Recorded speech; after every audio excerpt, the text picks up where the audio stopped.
کہ جن کو اللہ نے کتاب دی تھی اور ان سے یہ کہا گیا تھا کہ تم اس کتاب کو لوگوں کے لیے کھول کھول کر بیان کرو اور اس کو چھپانا نہیں۔ تو بیسیکلی کتاب کو چھپانے کا مطلب کیا ہے؟ دیکھیے کتاب جو ہے، جو ہدایت رکھتی ہے، وہ بنیادی طور سے ایک لائف اسٹائل ہمیں دیتی ہے، ایک نظام دیتی ہے، ایک سسٹم دیتی ہے۔ اب پچھلی آیت میں ان لوگوں کا ذکر ہے کہ جنہوں نے لوگوں کو وہ سسٹم سمجھایا نہیں، اللہ کا نظام سمجھایا نہیں، اور چھپا لیا اس کتاب کو، اور اس کو چھپا کے کچھ فائدے لے لیے، جس کی نوعیت الگ الگ وقتوں میں الگ الگ رہی ہے، لیکن اس سے اصل چیز کیا ہوئی کہ جو اللہ کا نظام تھا، جس پہ ہماری پوری زندگی چلنی چاہیے تھی، وہ ایک طرف ہٹ گیا۔ اور نیچرلی جب اللہ کا نظام ہٹے گا تو کوئی اور نظام ہوگا جو اس کی جگہ لے لے گا، وہ باطل نظام ہوگا۔ جیسے اگر ہم اپنی زندگیوں کو دیکھیں تو آج کل جن نظاموں میں گزرتی ہیں، اگر وہ اللہ کے نظام نہیں ہے تو ظاہر غیر اللہ کا ہے، وہ باطل نظام ہے۔ تو اس نظام کے تحت یہ وہ لوگ ہیں جس کا اگلی آیت میں ذکر کیا جا رہا ہے کہ یہ جو کچھ ہم نے غلط کام کرتے ہیں، بنیادی غلط کام ان کا جو تھا، جس پہ یہ بہت خوش ہوتے ہیں کہ ہم نے جو سسٹم بنا لیا وہ یوں محفوظ ہے کہ ہم نے ان لوگوں کو بھی جن کو وہ اپنا بڑا مانتے ہیں انہیں خوش کر دیا کہ اللہ کے وہ احکامات اگر ہم آگے لے آتے جو پورے لائف اسٹائل کو بدل دیتے ہیں، تو یہ جو اس وقت کا نظام ہے یہ نہیں چل سکتا تھا، کیونکہ روشنی اور اندھیرے ایک ساتھ نہیں چل سکتے۔ اللہ کا نظام جب چلتا ہے تو کوئی اور نظام نہیں چلتا، کیونکہ یہ نظام جو ہے یہ اپنی افادیت خود اسٹیبلش کر لیتا ہے، اپنی سپریمیسی، اپنی یوٹیلیٹی خود اسٹیبلش کر لیتا ہے۔ اس لیے یہ بات قرآن میں کہی گئی ہے کہ یہ دین جو ہے یہ دیگر ادیان پہ اپنے آپ کو سپیریئر ثابت کر دیتا ہے، ان پہ غالب آ جاتا ہے، کسی دھوس سے نہیں، زبردستی سے نہیں، بلکہ اس کے ریزلٹس اتنے اچھے ہوتے ہیں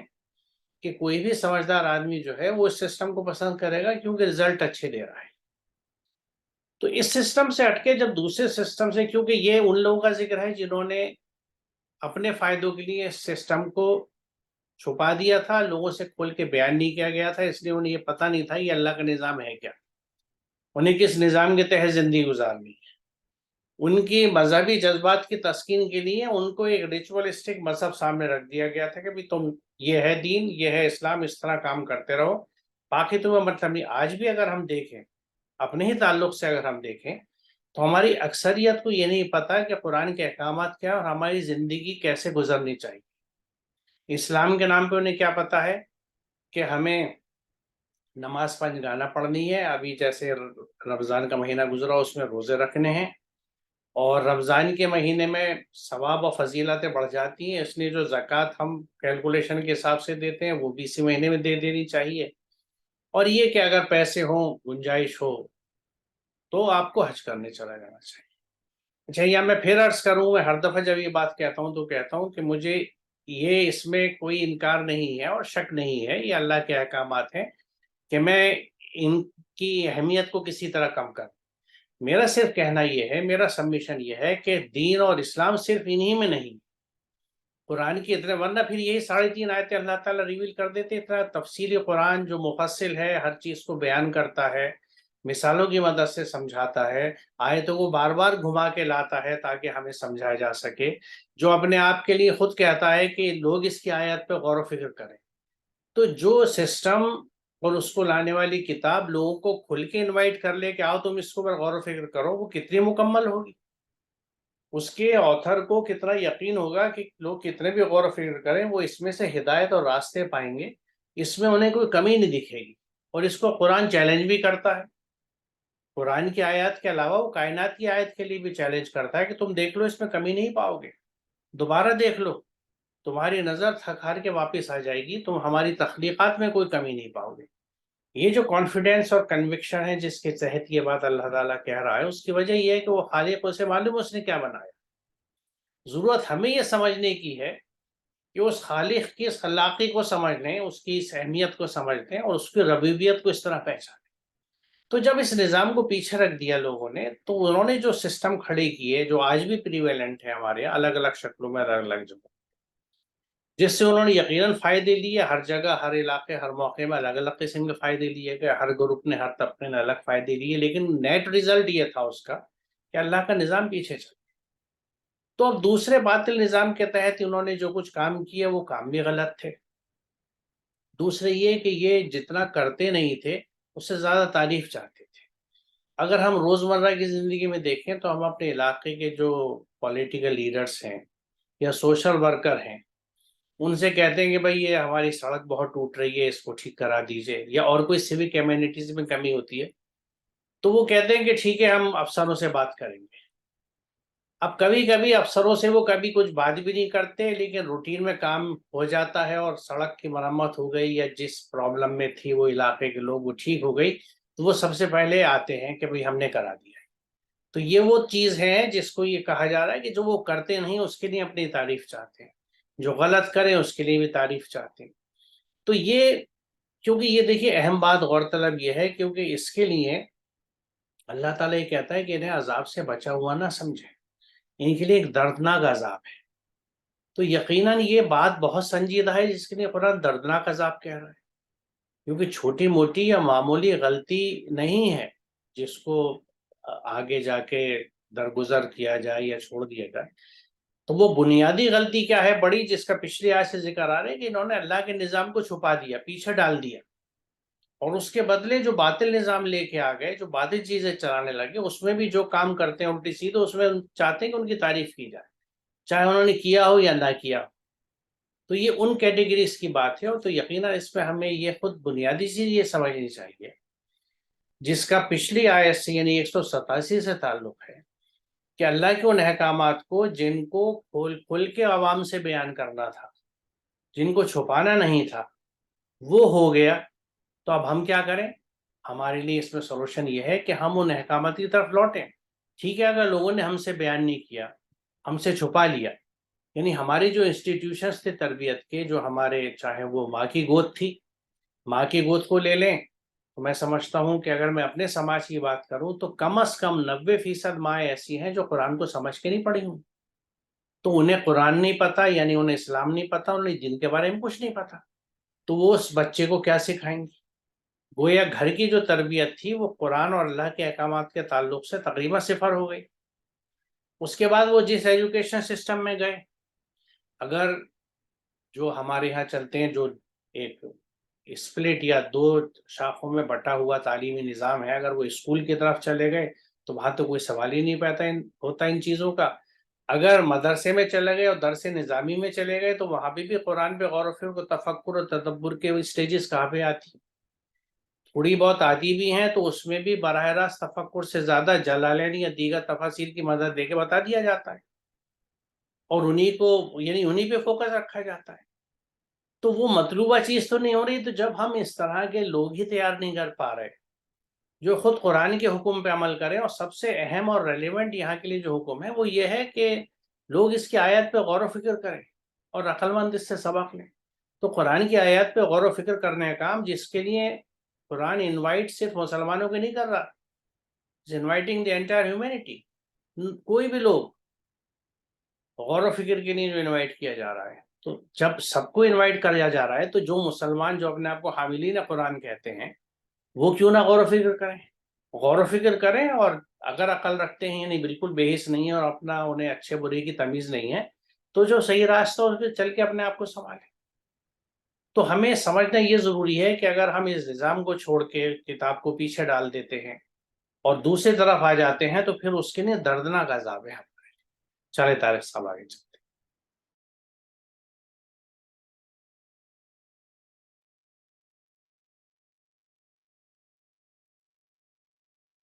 وَلِلَّهِ مُلْكُ السَّمَاوَاتِ وَالْأَرْضِ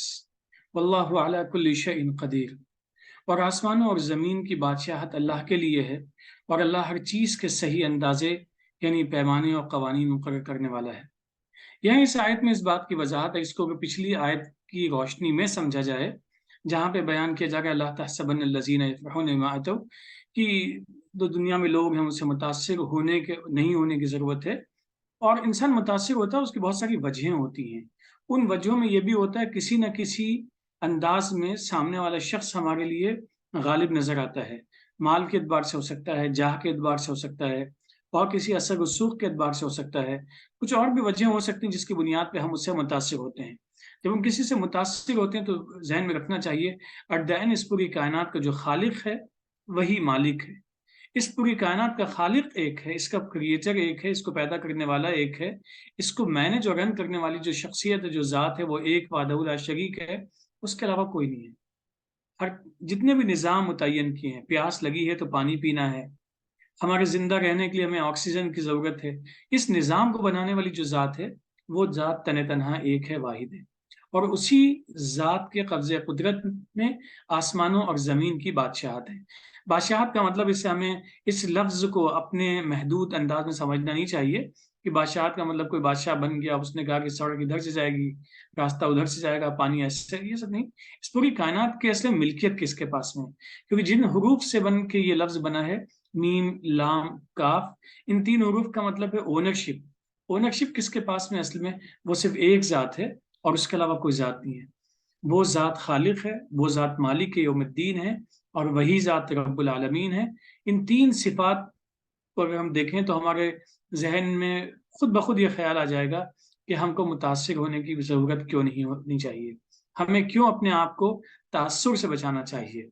اس کی وجہ یہی ہے۔ اور پھر اس کے بعد میں یہ ہے کہ واللہ علی کل شیء قدیر، کہ جتنے بھی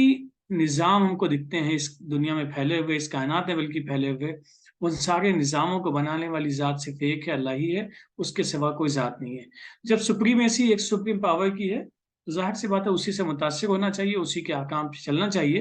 اور اس کے علاوہ جو بھی ہے وہ مخلوق ہے۔ وہ ہمارے اپنے کیلکولیشن کے لحاظ سے ہمیں بہت بڑا دکھ سکتا ہے، کیونکہ ہم اپنی فہم کے اعتبار سے چیزوں کو کمپیئر کرتے ہیں کہ ایک طرف ایک ٹرین کا سائز ہے، ایک طرف ایک بس کا سائز ہے، ایک طرف ایک میٹرو کا سائز ہے، ایک طرف ایک جہاز کا سائز ہے، ہر ایک کے اپنے سائز ہیں، ہر ایک کا اپنا انداز ہے۔ لیکن بہرحال ہم اپنی محدود معلومات کے مطابق ہی چیزوں کو سمجھتے ہیں، لہٰذا اپنی محدود معلومات کے مطابق کبھی ہم ایسا جج نہ کر بیٹھیں جو خالق کائنات ہے اس کو عام انسانوں کی طرح سمجھ لیں، اور عام انسانوں کو اس خالق کائنات کے مطابق سمجھ لیں۔ لہٰذا ہر وقت ہمارے ذہن میں رہنا چاہیے کہ ہم کو متاثر ہونے کی ضرورت نہیں ہے، کائنات ایک وحدہ لا شریک کی ہے، اور وہی تمام چیزوں کو کے نظام کو بنانے والا ہے، اور اسی کے بنا ہوئے نظام کے مطابق یہ پوری کائنات چل رہی ہے۔ دیکھیے، یہ ایک نقطہ جو پہلا حصہ ہے اس آیت کا کہ آسمان و زمین کی بادشاہت اللہ کے لیے، یہ ایک ایسی بنیادی چیز ہے کہ جس سے اگر ہم سمجھ لیں تو ایک طرح سے پورا انداز زندگی اور ہمارا طریقہ بدل جائے گا دنیا میں زندہ رہنے کا اور اپنی زندگی گزارنے۔ یہاں آسمان اور زمین کی بادشاہت اور اونرشپ کا جو تصور ہے وہ اسے اس طرح ہم سمجھیں کہ جب کسی بھی ملک میں کوئی بادشاہت ہوتی ہے کسی کی بھی، تو وہاں اس ملک کے رہنے والے شہری اس کے قانون پہ چلتے ہیں، اس ملک کے قانون پہ چلتے ہیں جو وہاں کا بادشاہ ہوتا ہے، اور اس قانون سے اگر وہ ہٹتے ہیں تو ان کی پکڑ ہوتی ہے، سزا دی جاتی ہے۔ دوسرا نقطہ ایک اہم یہ ہے کہ یہ بادشاہت جو اللہ تعالیٰ کی ہے یہ دنیاوی بادشاہتوں سے اس طرح مختلف ہے کہ یہ بادشاہت ایسی ہے جس میں کسی اور کا حکم شریک نہیں، یعنی وہ واحد ہے، اور یہی اصل ہے وحدانیت، کہ وہ واحد اونر بھی ہے، وہ واحد بادشاہ بھی ہے، اور وہ واحد ہستی ہے جو ہر چیز کے لیے قوانین مقرر کرتا ہے،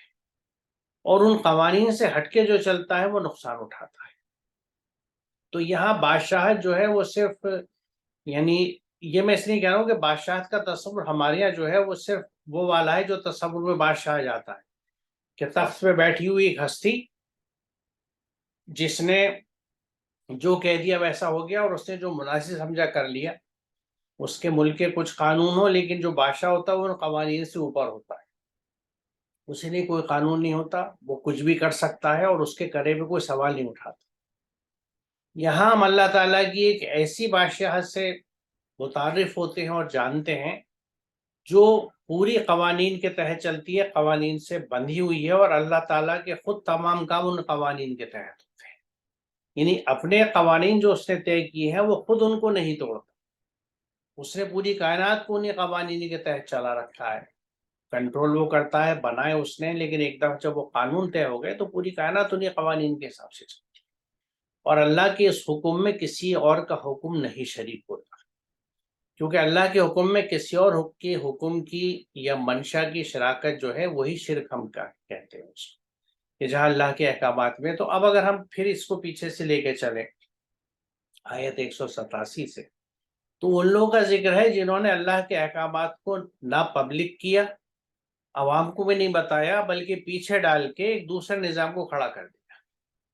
تو اب دوسرے نظام کو کھڑا کیا اور اس کے ڈنکے بجانے لگے اپنے کاموں کے جو انہوں نے نہیں کیے تھے، وہ کام اللہ کے نظام کے تحت ہوتے تھے، اس کا کی کریڈٹ لیا کہ ہم اس کو کر رہے ہیں اور اس میں تعریف چاہیے۔ اس تیسری آیت میں بتایا جا رہا ہے، یہ یاد دلایا جا رہا ہے کہ یہ بادشاہت اسی کی ہے، یعنی اونرشپ بھی اسی کی ہے اور رولز بھی اسی کے بنائے ہوئے چلتے ہیں، احکامات اسی کے ہیں، کیونکہ جس کی بادشاہت ہوتی ہے اسی کا حکم ہوتا ہے، اسی کا کانسٹیٹیوشن ہوتا ہے، اسی کا قانون ہوتا ہے،